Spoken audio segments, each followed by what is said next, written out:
Yo, you tuning into the Notion Podcast. This your boy Dizzy D Spill with my co-host in the building. Jelani Evans. Man, how you feeling, bro? I'm good, I feel like you're doing good, man. I like the color. I like the color scheme and the concept of the kicks. I don't know if you can show the kicks in the camera, but Can I see that? yeah, there they go. They go crazy.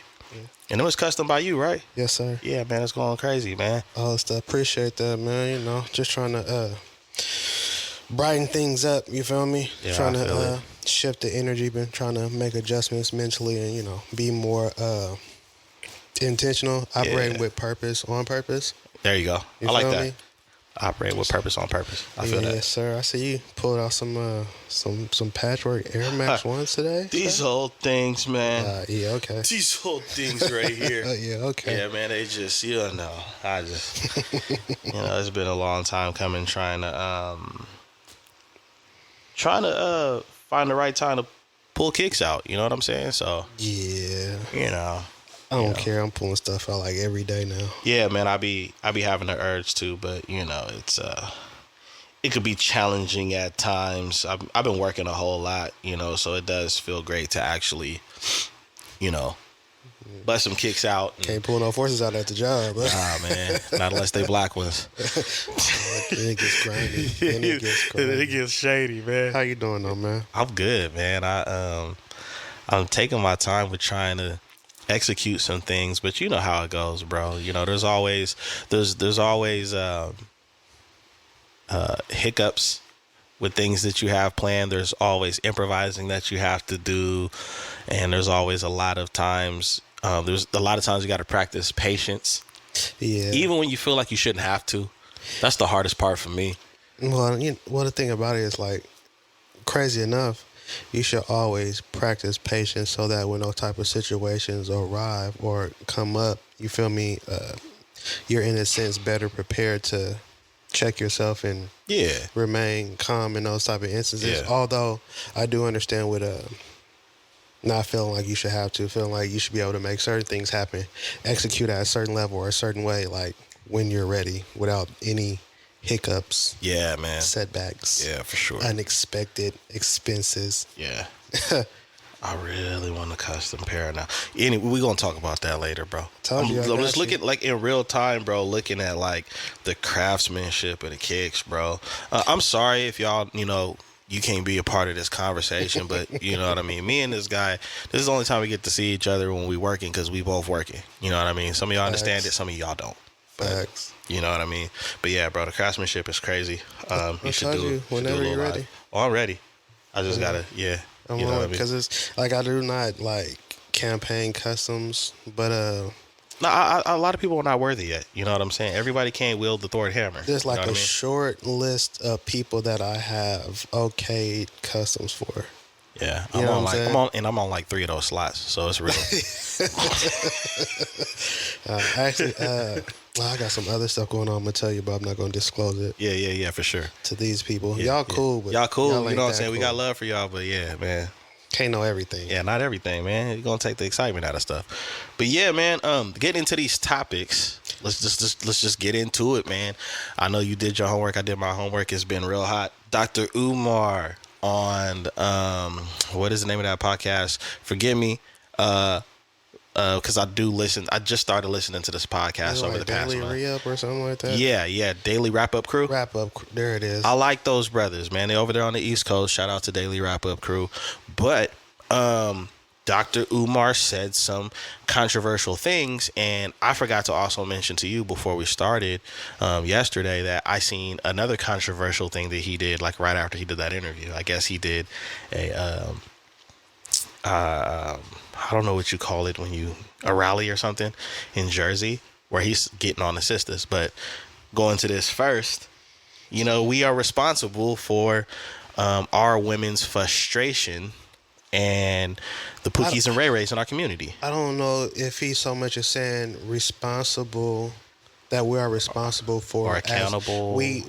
We have contributed to it as a whole. As far as men go. Yeah. And a lot of men are opting not to acknowledge the role that has been played to bring about the frustrations, the outlooks, the women operating in masculinity. We have failed to acknowledge and recognize the reason behind that. And instead of doing that, we actually talk about them in a negative way for how they're operating or carrying themselves, or however you would like to look at it. Okay. Yeah. I mean, It's so many layers to the onion, man. well, just because it's like, I get a lot of what he's saying and where he's coming from, but on the same breath, and he'll say, oh, that's individualism. When I say, well, there's only so much that I can help out with, be accountable for, I feel that I am being held responsible for, because a lot of what it is he's saying that men are responsible for us and how the women operate, a lot of that was before our time, right? That was systemically instituted. Yeah. And then a lot of it is also out of our control. Yes, this is true. And then when you talk about helping to raise kids in the community and being more prominent, I guess you could say, in being present, helping and initiating certain things, it's like, well, even for those who would like to, they 9 times out of 10 lack the resources, the backing, the support, Right. the space, Okay. right? Right. Because I mean, I know a couple of different institutes and people who are looking to implement certain things and make certain things happen to kind of retroact what has been going on systemically for years in the black household. Yeah. But they lack resources. Yes. They do not have the support. There's no backing. Yeah. And in a lot of cases, people work against them in a sense to maintain what is going on, even though what's going on isn't necessarily beneficial to everyone. And so it's just kind of like, it's an uphill battle, and you as a single individual can only do so much. And yeah, you could look to partner with other people and try to make things happen. At the end of the day, though, it's such a struggle to maintain your own livelihood and household, that bringing about that much more responsibility for other households in the community, Yeah. bro, that's spreading really thin. You know what I'm saying? Like, that's a lot. Like I said, I think it's a onion with so many layers. And I think that a lot of what we deal with and what we continue to deal with is the aftermath of what was before, what was previous. So I'll give you an example. You know, we're both 80s babies, 90s kids. And growing up, whether you was at your auntie house, your grandmother's house, or, you know, another relative to give a hand to our parents, there was daytime television. You had the Ricky Lakes, you had all of these shows, you had all these magazines that were geared towards women that perpetuated a lot of division.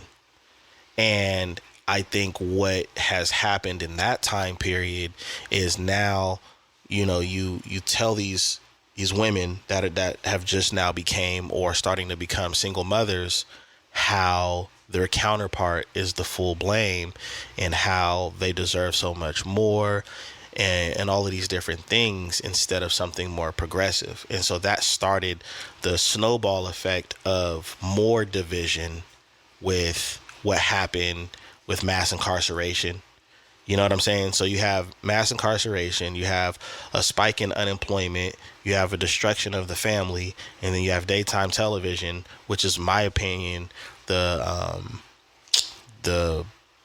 grandparents of social media. You know what I mean? And then you get to this point with our generation now that we're pretty much our parents' age now, when we were little kids. And so what happens is There's more. Huh? There's more.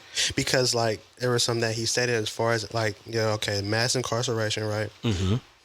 The war on drugs, which affected us more than anybody. The implementation of crack and all that. And then the modern day feminism that took place in I forgot about late that. 19th and early 20th centuries, right? So then there are all of these things that have happened to either take the male out of the household or as far as the government goes with, implementing welfare and things of that nature, saying as long as the man isn't in the household, you are able to have and acquire X, Y, and Z. And then feminists coming along saying you don't need a man in the household. So there was a lot of things that were fighting against unity and having a male in the household. You feel me? Like, so. And that developed combining two topics here.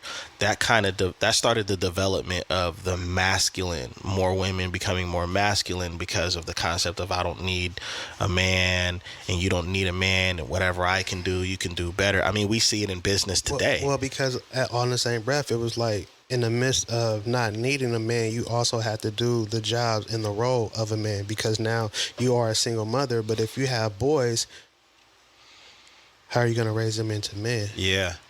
You can do your best, right? Yeah, you're trying to them. emulate what you think a father would do. You could, work your hands to the bones and do certain things. Like, this is how you work. This is how you should. But in the midst of that, you lose some of your femininity. Yeah. Right. Yeah. And so then that happens. And then there becomes that in the midst of losing that, there becomes that kind of a bumping head type of concept, because once that young man hits puberty, he's starting to understand that your way isn't the way that I need to go because you're still my mother. You know what I mean? It's almost like, especially if you're the baby boy out of all the kids or whatever, your mom's not really to let go when it comes to you, a woman coming into your life or a young lady coming into your life as a girlfriend. Nobody's good enough for your son, just like nobody's good enough for a man's daughter. So they're not taught to properly court and date young ladies because the mother has the fear of losing the son. So now these young men don't know how to treat young women. The mother might not have been properly courted to have an understanding of that. Too. You know what I'm saying? Yeah, because we don't know if her father was in her life or if they had a good relationship with the father that helped birth the child. And then let's just be honest. In this day and age, men don't know what courting mean, or males. I'm not going to say men. Males don't know what courting mean, and females think submission is slavery. So there's that. Yeah.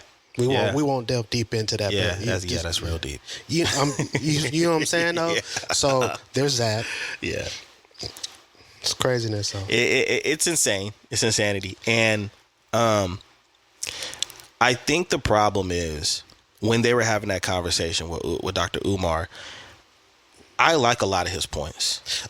I agree with a lot of what he said in that interview. Actually, he lost me at the point where he was saying we have to be more responsible. We have to do this in the community, and he was like, I don't know if he said percentages, but he said a high rate of black boys in the 4th grade can't read. What are black men doing about that? And I'm just like, and then that's where he lost me, because like, how many black men can't read? Thing he was like, a certain amount of black teenage males are unemployed, and I'm like, there's black men that are unemployed. And then in the midst of all of these things that happen to be the issue, you provided no solutions, no resources. You just pointed the finger and say, y'all not doing this, y'all should be doing this, you should do it like this, and this is what you should be doing. But then you're not actually saying the route to make the rhetorical question of what are black men doing, because I also heard him say in that rally that he had after, where it was like, if you want black women to respect black men, you have to take over your neighborhoods and your communities and start leading those neighborhoods and those communities. Bro, that's a Band-Aid on a gunshot wound, in my opinion. Not to say that would have any effect on the community, but there's so many layers to it. There's so many layers. It's not it's almost like it's easy. It's easier said than done. Me and you can't just walk into a community and say, yo, Dizzy and Jelani, this is what we're going to do here. What about those people that are here? It's like, well, hold on. Well, see, and the thing about it, it's just like it's funny because, like, while I said individually you can't do anything, so okay, that means you need a group. That means you need individuals to come together, right? Yeah. Unify, right? Come up with a game plan, right, and execute that game plan. for the community, right? Right. But we can't seem to do that in any other aspect in any field. So asking us to do that in the community in itself is kind of a joke, because there are so many hurdles to just unifying before even having a game plan or getting on the same page. Just coming together is an issue. People don't come together until somebody dies or it's a family reunion. Then there's GoFundMe's and things like that. Now everybody wants to come together. But outside of that, tragedy and trauma, I have a positive, uplifting way to unify, to come together, to network, to make things happen. Bro, people won't do that for the benefit of self. Working with others. I mean, we've beat on a dead horse in multiple episodes talking about that on Boss Talks. Yeah, so it just I don't know. It's like, but I think he knows that. That's why he said, "What are we doing?" instead of "This is what should happen," because he understands how much. It's not just an uphill battle. How hard of an uphill battle it is. I personally like and respect Dr. Claude Anderson as well. He's much older than Dr. Umar, and he broke down the pillars of what needs to happen. And you know what was crazy? He put education last. That shocked me, because we have been taught, told, and programmed to get an education, get an education, but see, get an the thing education. about it is, like, we've been getting an education that is not beneficial to us. Exactly. Get an education that will not help us get further. Get an education and chase degrees and diplomas and things that will put us in debt and further away from our financial that's what I was going to goals get at and too. aspirations. Right. So, and the thing about it is, like, I feel like going back, very far back, education was a pillar back then because of what it was we came from as far as slavery and not being able to read and getting a short and a stick because you can't comprehend and you can't do the even math defend yourself. and you 100%. So back then, when they were saying get an education, it was about being able to read, write, knowing how to do math at a sufficient level to be able to maneuver, handle yourself, and take care of self. Right. Now they have watered down, dumbed down the education that they're implementing in schools. Yep. And so now that education doesn't hold the same weight.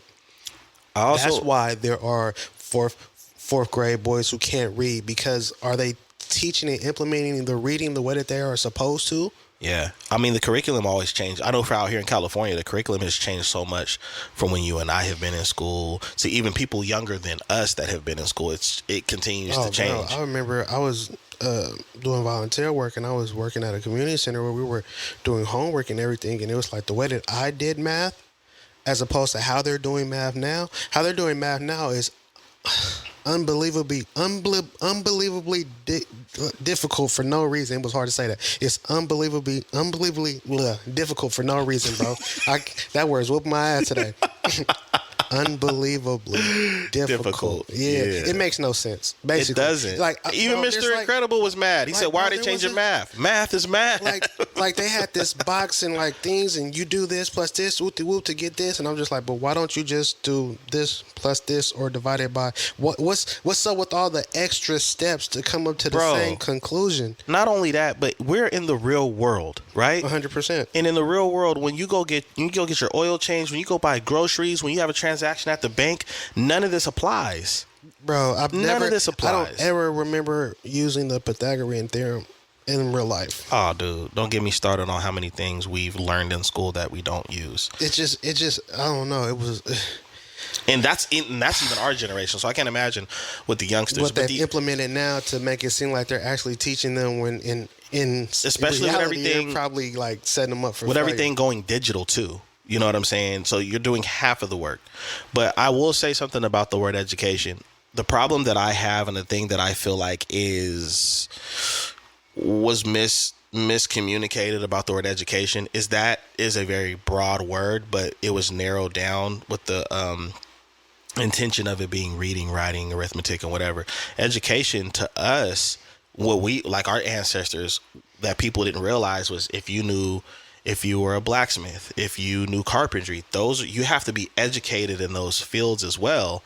And it's amazing that when we think of education, we automatically think school, being a scholar. Well, because on the same breath, those things that you're talking about, while you need to be educated to operate in those areas, you also need to have a trade and have studied that, right? And so those are looked at as trades, and they are no longer teaching trades in school. There's no more metal works. There's no wood works. There's a lot of things that they have taken out. Yeah, And then because as they far figured as I can make a profit off of this if we teach it and charge $17,000 to $20,000 for 6 to 8 months rather than give it to them for free in school. We making money. And not just that, because they've devalued the industry as far as the industrial aspect of Yeah. things. You feel me? Warehouses and things of that nature, and plus a lot of stuff's overseas now. Yeah, You know they what can I'm get saying? it for the low. They can get all that work done for the low instead of they're paying their like, own. Yeah, teaching somebody a trade will give them some type of independence to be able to operate and make a living for themselves without having to go through all the hurdles of higher education. exactly. So, do you see the layers? No, I do.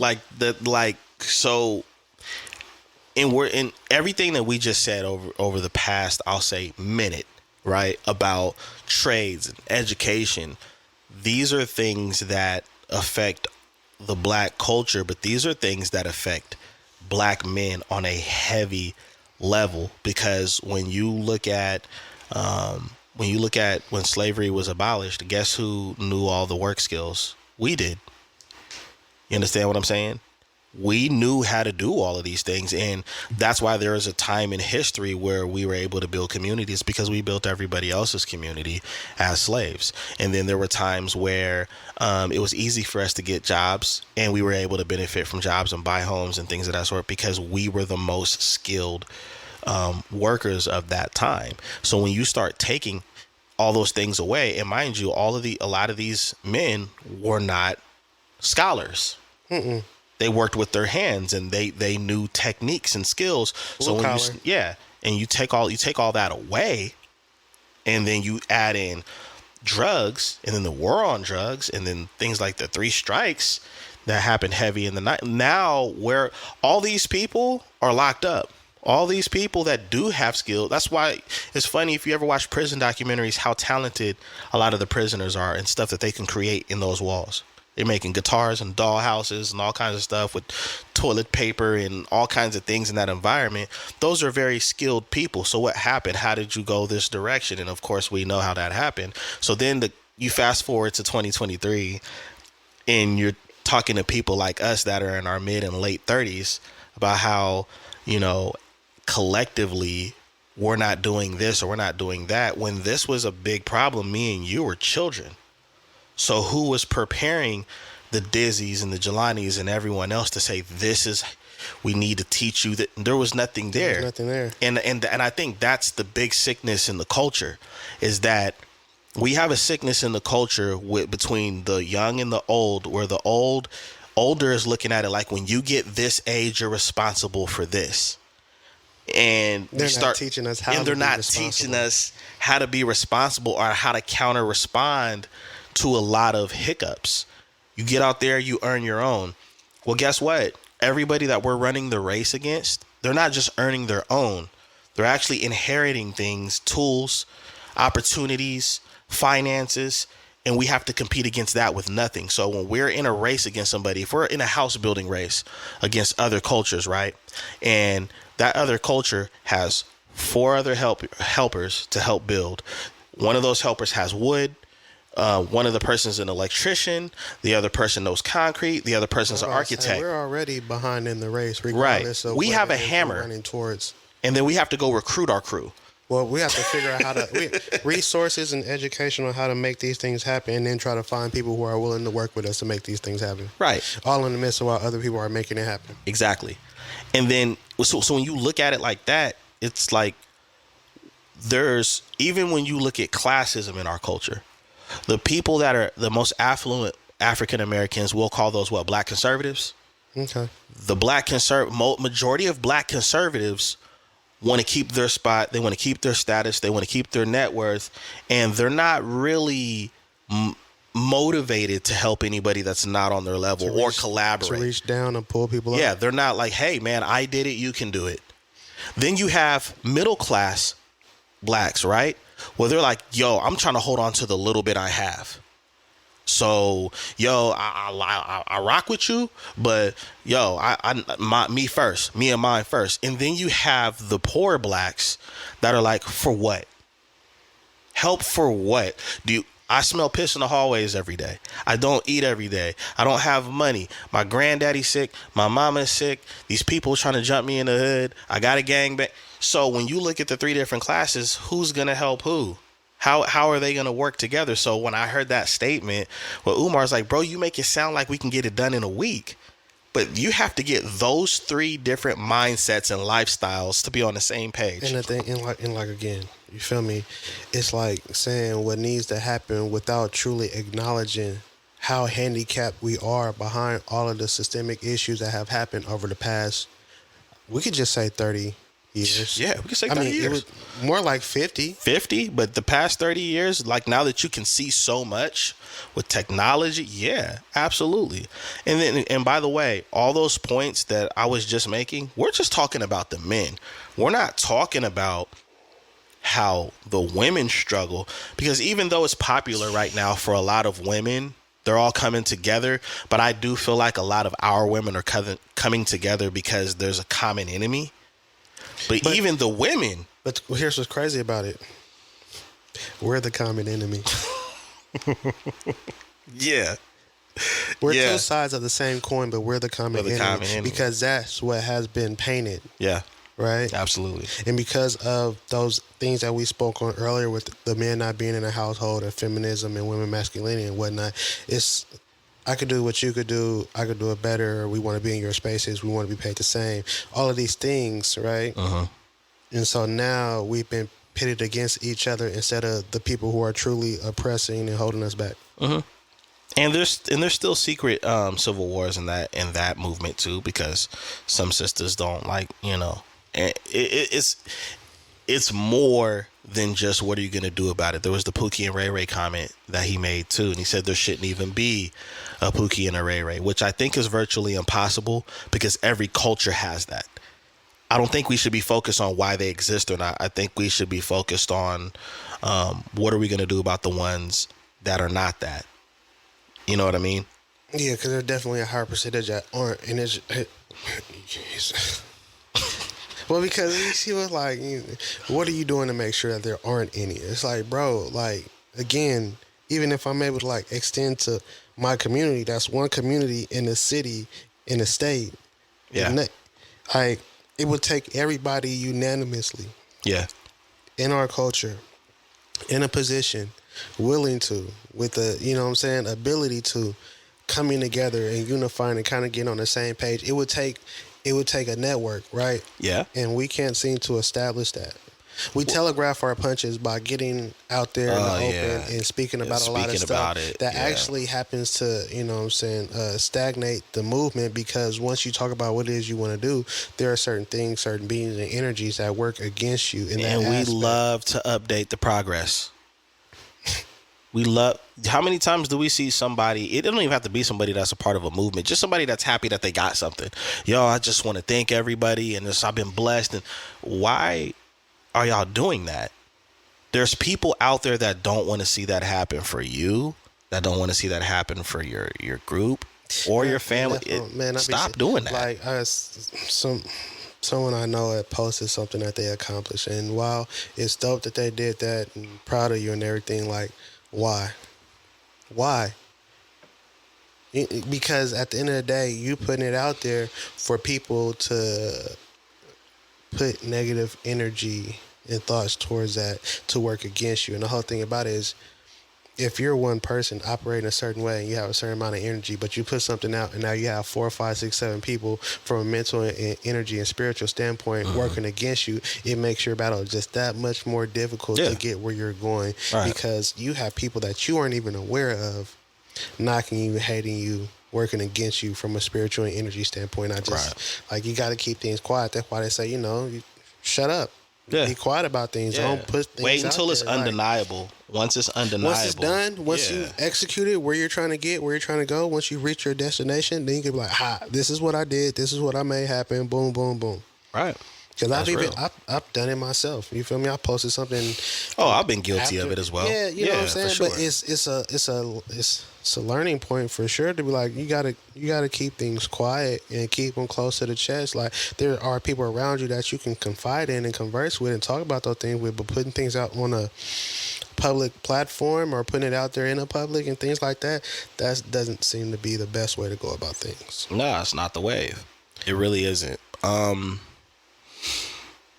Yeah, there's a lot to unpack there, but Yeah, we could go because forever, bro. I would suggest that everybody go listen to the interview because it is it's eye opening in a lot of ways. It's frustrating in some. Some say it's controversial because he's saying things that a lot of people need to hear. Yeah. At the end of the day, like I said, outside of that one section where he's talking about the community and what we're doing and things, I pretty much agree with everything else that he has said. Like, I don't really have too much argument against it. Like, it's even had me change my point of view, my focus, and my energy in a lot of ways. Right. Because I'm looking at what he's saying, and while I might not fall completely into any categories, in certain instances, in certain ways, I am contributing to certain things. And I was just like, yo, so, okay, me shifting how I operate may not bring the system down. Yeah. But it can help me to get further and produce more and possibly be in a situation to influence others and maybe make some things happen and at least uplift myself and those around me. And I think that's where it has to start. It has to start at home. It has to start with you, and you feel me. Your surrounding people, whoever it is you're closest to, that you can influence in a positive way, that you can uplift, that you can help, or you can get on the same wavelength. You feel me, and progress and move forward. That's really where it starts, and then hopefully there can be a ripple effect to where they're influencing other people, and, things of that nature, and you're at the base of it because you're out there pushing a hard line for you and yours. Absolutely, I agree, man. And I definitely encourage to watch that interview. One thing that I will say that was great that came out of that interview is, like, not too long after that, the Daily Wrap Up crew did a live stream with black men to have a discussion about some of the points that he was making. And although they were kind of taking a poll on, like, hey, do you agree or disagree? There were men that did agree with him, but that were bringing about solution. Like, this is what we should do. This is what should happen. This is what I'm doing in my community currently. Let's collaborate. Yeah, and that's what I'm saying. That's what needs to happen. Like, I don't want to necessarily say pointing a finger, but bringing up issues without suggestions for ways to resolve that. You know what I'm saying? Like, that's a part of accountability. The discussions have to be solution based, not just you saying what's not going on or asking what people are doing or pointing a finger. Like, it definitely needs to be solution based. Yeah, I don't think proper accountability can happen if you're not going to acknowledge the problem and make an attempt at finding solutions. If you just, and that goes with any scenario. You know what I'm saying? If you have a disagreement with somebody, okay, this is the problem. This is how I think we can move forward. But a lot of people just stop at the disagreement. Like, damn, look at this. Water's everywhere. And then they make water all over the floor. Like, okay, so are you going to get a mop or are you just going to complain about the puddles? Yeah. Like, are you going to get some towels? Like, help figure out a solution. Don't just sit up here and talk about the issue. Right. Absolutely, man. I think while we're on this conversation, which won't take long, but brother man Jonathan Majors, I believe he had a hearing, and I'm not talking about his dating life. That's what people are talking about, who he's dating currently. That's not a concern to me. What is a concern to me and what stood out to me is, I guess they set a court date for August, but there's already been different pieces of evidence basically proving that he's not guilty right now. Now, although the courts ain't saying that, but there's a lot of compelling evidence towards, like, this is clearly a whack job situation. Well, it's so crazy. He's supposed to be innocent until proven guilty, but he's been treated like he's guilty, and I think that has to do mainly to the color of his skin and the position he has as far as in entertainment. Yeah. Because at the end of the day, it's like, it says his publicist and some other people, his team, his own team, like, fell back as in if continuing to deal with him, operate with him, defend him, or anything like that would endorsements, movies, put blemishes all over their careers, right? But I mean, like, the biggest one of the bigger companies hasn't came out and said anything or placed any The distance. biggest. You're right. The biggest. Disney, Marvel haven't said anything. They They just- haven't disowned him. They haven't discredited him. They haven't taken a step back. They haven't done any of those things. And I find it very interesting that they have stood ground and not necessarily like backed him, but didn't fall back either. Yeah, they're like they're actually doing what you should do, and that's just let's see where Wait this for goes. the outcome. Yeah. Innocent until proven guilty. And I think they're the smartest ones for doing that currently. And I think they probably learned their lesson too with Johnny Depp. Ah, Because remember, the same thing happened to Johnny Depp. You know, they wasn't trying to have him part of the Pirates of the Caribbean. You know, he completely got mothballed. And then when it went to trial and all these things came out, it was like, oops. And I don't think you want to be that big and create a oops, because Johnny Depp is huge. You know what I'm saying? But I thought it was, I'm not going to say I thought it was interesting, because it felt weird when all the information came out about Jonathan Majors. It was like, wait, he did what? It came out of nowhere too, right? Yeah. And all of the information that has come out to kind of shed light on the situation, it seems more like a scorned woman looking to tarnish a man's career. I'm not even going to put any colors or anything behind it, but it just seems like because things didn't go how you wanted, or you felt you were wrong, the way you want to go about it is to tarnish his rep, bring him down. You know what I'm saying? And so that's crazy. I'll put a little color on it because of how our people operated, and that ignited more division with the women and the men in our community, because there was a lot of, well, that's what you get for dating that type of person. And you know, now it's always when somebody gets accused of something that, yeah, they have a history of doing this. Well, none of you guys did your homework on this person's history. You just stood behind them. And then there's the other thing that I didn't like is the instigating, separating the relationship between Michael B. Jordan and Jonathan Majors. Yeah. To my knowledge, I didn't see Michael B. Jordan come out and make no statements. But there's like, look, he's already pulling away from him and this, that, and the other. And it's really interesting because now you see how friendships do end. Not to say that theirs has, but that the outside energies and entities instigating the situation. Unacceptable. You know what I mean? And it was by our own outlets. Like, yeah, of course. And it's like, that's crazy, because you guys talk all the noise in the world about how our image is being torn down on other outlets, on other platforms with people that don't look like us and don't understand us. And then you turn around and you do it, and you do it on a worse level. And guess what? You're predominantly your audience is what? People that look like us. So it's crazy. We're always the quickest to jump to conclusions and instigate, and you know what I'm saying, Our worst enemy. Kind of operate off of how you feel instead of what the facts are. Yeah, because you have some you might have an anecdotal experience that looks similar to that, so you're automatically going to pick a side without having all the facts. That's wild. And it's never worked for us, obviously, because if it did, then we would see more progress, right? Yeah. Umar said 1/2 of 1%. 1/2 of 1%. 1%. Zero progress. Who's paying attention? Who's paying attention to those numbers when we have these conversations? Man, that's 1/2 of 1%, which is the same that we had when slavery ended.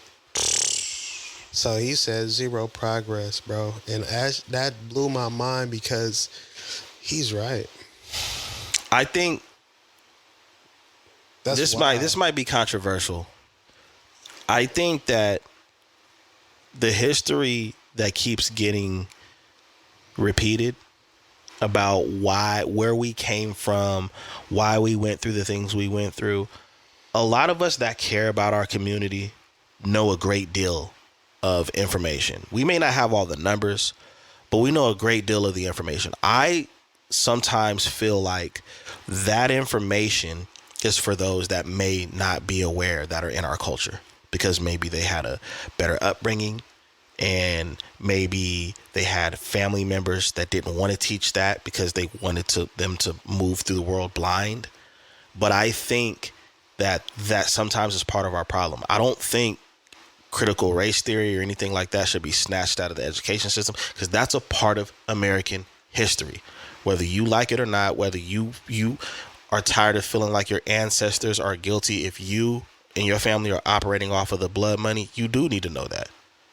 You know what I'm saying? But I think we need to have more conversations, more meetings, and more collaborations and more think tanks on how to put these fires out. Because I think it's going to take double the time that we went through the things that it is to get to the next level. Slavery was what, over 400, 500 years? It just might take us that long to recover here in this country. It might. Or only because the progress will be slow because of the things we stated earlier, as far as in unity, coming together and making things happen. Because on the same breath, it could be sped up if there was a unanimous understanding. Right? And our meetings were quiet? Yeah, well, they would have to be for us to be able to come together and have, because we need to have them in safe spaces that are uninterrupted. You see what I'm saying? Absolutely. And allow us the time to get out our frustrations, come to an understanding, get on one accord, and then develop a plan to move forward as a whole. Right. I agree with that. Can't argue against that. Nah, because if you do, you're one of them. So, heading to the sewer. Aw, man. I got white shoes on. Cardi B's comments. Ew, who cares? Who cares? She's a rapper. Chris Paul went to the Warriors, y'all. No, just man, that mother. No, but Cardi, there was something that that triggered me about the Cardi B. You just triggered me. Conversation.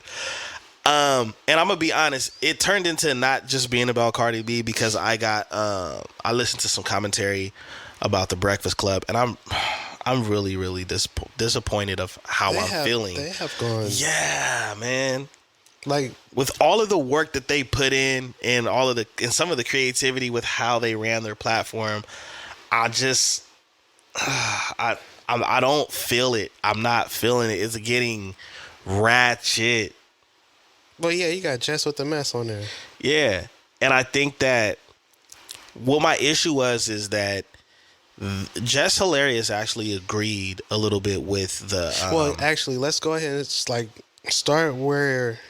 Well, Cardi B made some comments about the stepson of one of the billionaires that was on the imploded submarine. OceanGate submarine. Right? Mm-hmm. And I guess what it was him going to a Blink-182 concert. He posted it on IG. Posted on his IG.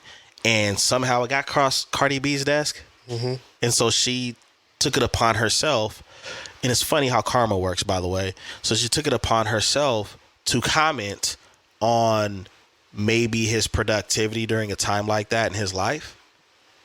And he shouldn't have been there. Yeah, he should have been doing something more productive that's towards the family during this difficult time.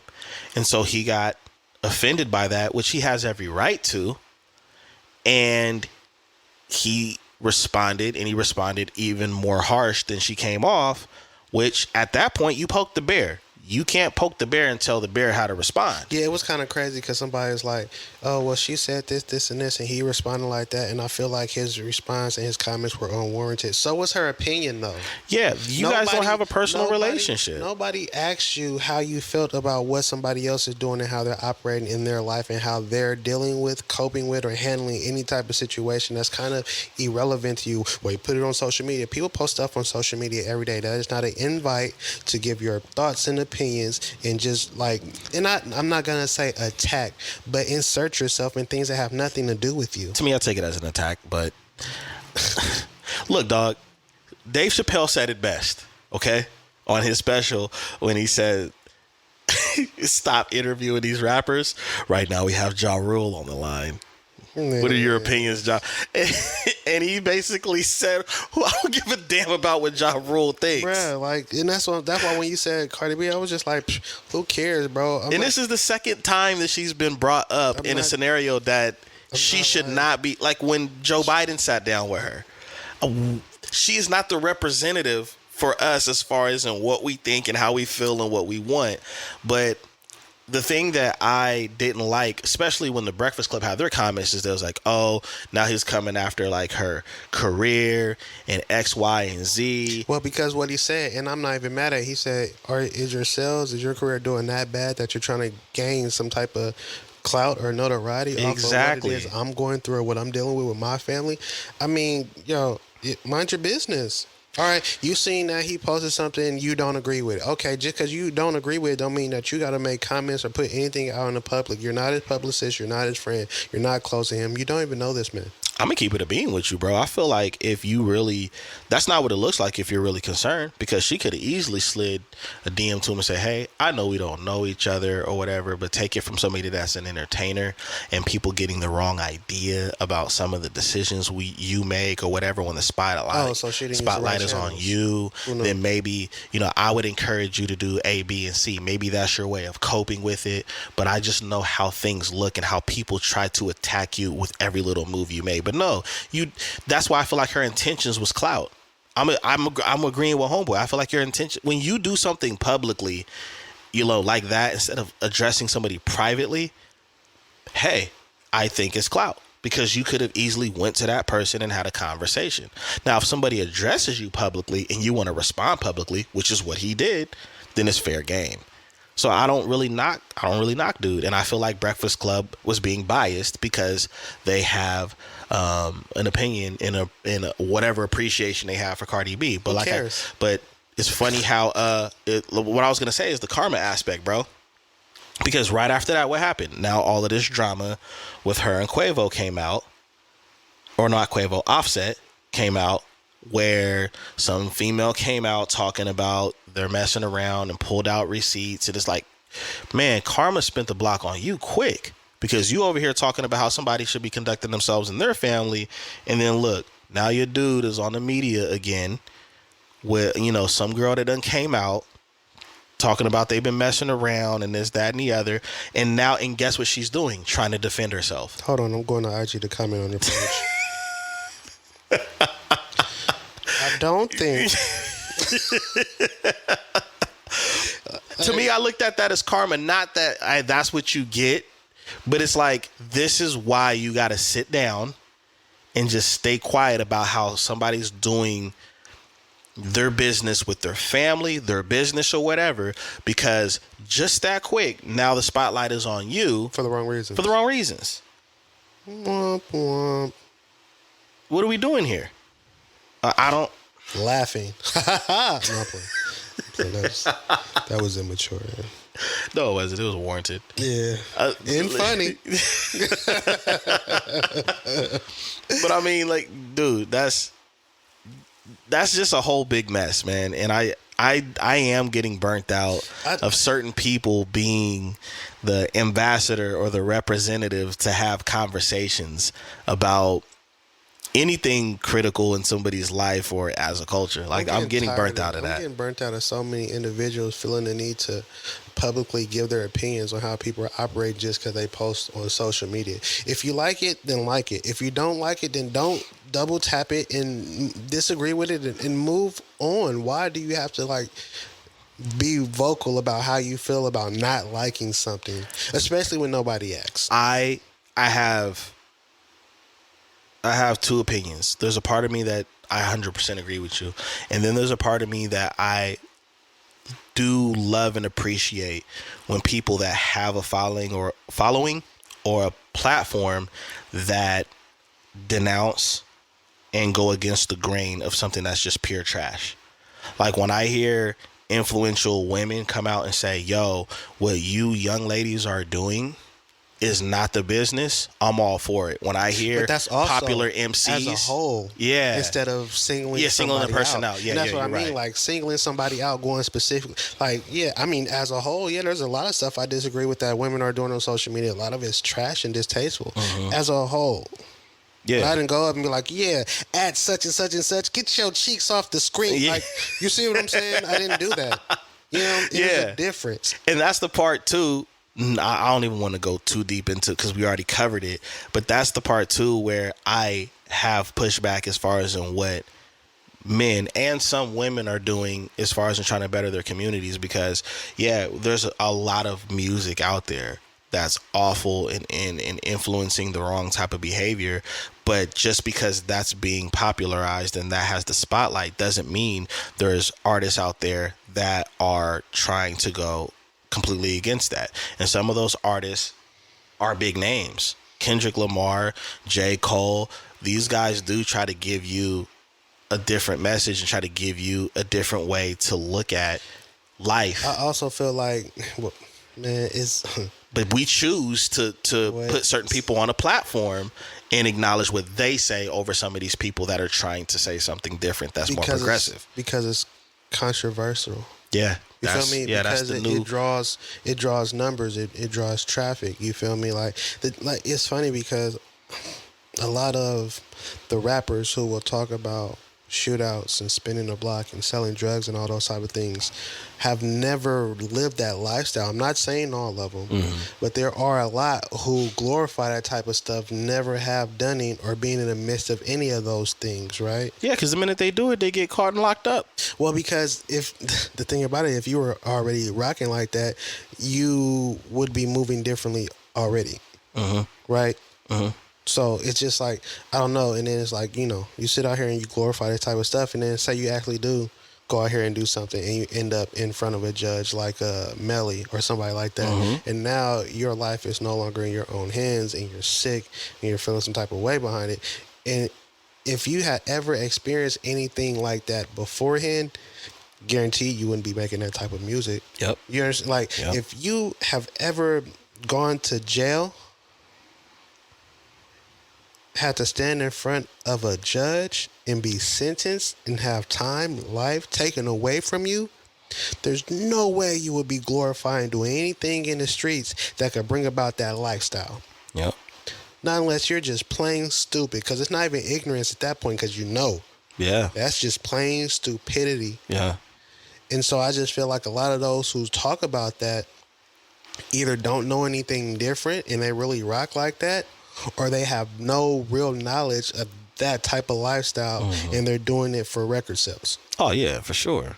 For sure. And that's trash, as opposed to those aforementioned artists you name that actually have substance and depth to their lyrics and their music and show you a different path, and in some ways, in some lights, you know, preach about, rap about higher enlightenment and value of self, right? People are not self-conscious to look at why I'm gravitating. You take me and you know, we're similar in a lot of things that we, you know, off mic, we have conversations about similar things. And a lot of that, those conversations, we don't have a high tolerance for things that are not progressive. Like we, you know, It just, reality TV or certain types of art, you know, that triggers me when it, as an artist, it triggers me when I see a lot of drama. I'm not even going to give people more ammunition or support that they're already getting, but there's a lot of music out there that literally irritate me. And you can Joe Budden mean me all you want, but one thing I will say is that the type of music that's being pushed out there is not the lifestyle that people want to live. nah, but it's being put out there. A lot of people like live, what's the word, vicariously Yeah. through music, Yeah. right? And then there's certain things that they can't do, they won't do, but they'll listen to the music and glorify that type of imagery, that type of lifestyle. And so it's one of those things where it's like, I wouldn't go out here and shoot nobody. Like, I know you seen that meme. It's like, yeah, I work a 9 to 5, but on my way to that 9 to 5, I'm a drug dealer. Yeah. Of what they're listening to, Right. and what they're bringing about, not even understanding that a lot of that type of music, That's shaping your mood. You Not even you just you that, playing that, and then you go to brings work. about a certain energy. It speaks to your spirit in a certain way. Like, Yeah. have you heard about like people like praying over music and bringing about like certain type of energies and then Yeah. recording over that music? Yeah. And while you think you're just listening to the music, you're actually listening to more that has Oh. been implemented into that music to bring about a certain type of energy and spirit within you. You talking about casting spells and stuff? Bruh, Oops. Okay. Bruh, listen. And I don't think a lot of people are aware of that type of stuff. And it's not just in rock and roll. No, it's Not in heavy rap. metals, It's not in it's death metal. It's heavy in the rap. lot. Oh, more than people would even think to ignore. Bro, it's crazy. It get crazy. It get real crazy. There's that. You know what I'm saying? And then like even like they say the tongue has a lot of power, right? The power then you is sit like up here the tongue is rapping like a sword, right? You rapping these lyrics and you speaking these things into existence, and you're kind of shaping your universe, right? They say you are what you eat, right? And not just physically, mentally, emotionally, spiritually. You know what I'm saying? What you listen to, what you watch. Yeah. Oh. I mean, y'all take Didn't mean to get deep like that, but I feel like it take needs what to you be want to heard. take with You it. know what I mean, I used to go against the grain with my boy Huss when he'd be like, "Yo, it's the music, it's the music." That's what's like, that's a big part of our culture. And I'm like, nah, bro. But when I thought about how much conscious music is out there versus glorifying gangsta and secular music, it's a heavy imbalance. Oh yeah, 100%. You know what I'm saying? It's a 100%. heavy imbalance. And when I thought about it, I'm like, man, and people think, oh, I'm just listening to this in the car. Not if you're watching reality TV and they playing that in between commercials, or they're playing that as a cutscene. Bro, I was listening. Nah, it's in the movies. I was playing 2K. Had some downtime playing 2K, and I'm listening to the music playing in the background. I'm like, is that like? It's funny that they would add that song On a game that and then I every started age looking group should be able to play, And I right? started looking at the track listings, and it's like I had to mute probably like 95% of the songs that they play. That's crazy. Because it's just like, I don't want to hear that. I don't want to hear that. I'm not trying to hear that. I don't agree with this. I don't want to hear that. Why are they playing this one? Why is this artist even on here? And it's just like, if you're not thinking about the music, you hop on a game and you play, and there's certain songs that just play while you're like in the neighborhood, or you're going to rec, or you're in my career or whatever. But it's like subconsciously. Yeah. And you think have it's to just do I'm it. playing the game, and Right. And even that concept has changed, because I used to be a huge fan of NBA Live, right? And NBA, and back in those days, they would get the most popular artists to rap about hoop. Yep. The songs were about hoop. Now they're just taking whatever it is that's popular just to drive sales, or just to Bro. create popularity. I heard Meg Thee Stallion on NBA 2K, and I was just like, she can't shoot. Like, She should be able to, because she got some height, but nah, that ain't the case. let me see her do a windmill. Otherwise, she should not. I'm sorry.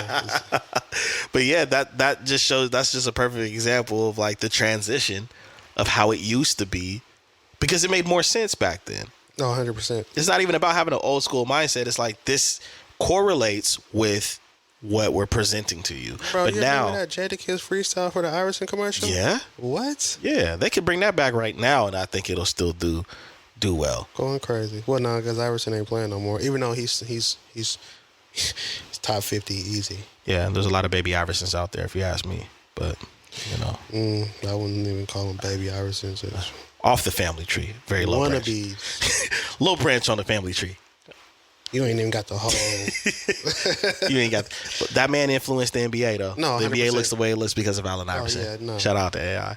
But we got some stuff to talk about. So Bye, guys. we finna get up out of here. We hope that you liked the episode. Definitely jump in the comments. Let us know what you think. Let us know if you agree with Dr. Umar, if you disagree with Dr. Umar. Should Cardi B have made those comments? You let us know. What are some progressive things we can do in the culture and have that conversation rather than point the finger? Yeah. Like, subscribe, comment, follow, tap in. All that stuff that you do for everybody else, do for us too. You know what I'm saying? That's what keeps us going, keeps us motivated. Appreciate it. And when you're not doing that, you tap in with Kicks and Sneakers, and you tap in with LaVore Cole, and you see what we doing. This is Dizzy, D, Spill, and my co-host in the building, Jelani Evans. and you've been tuning into the Notion Podcast. Until next time, peace.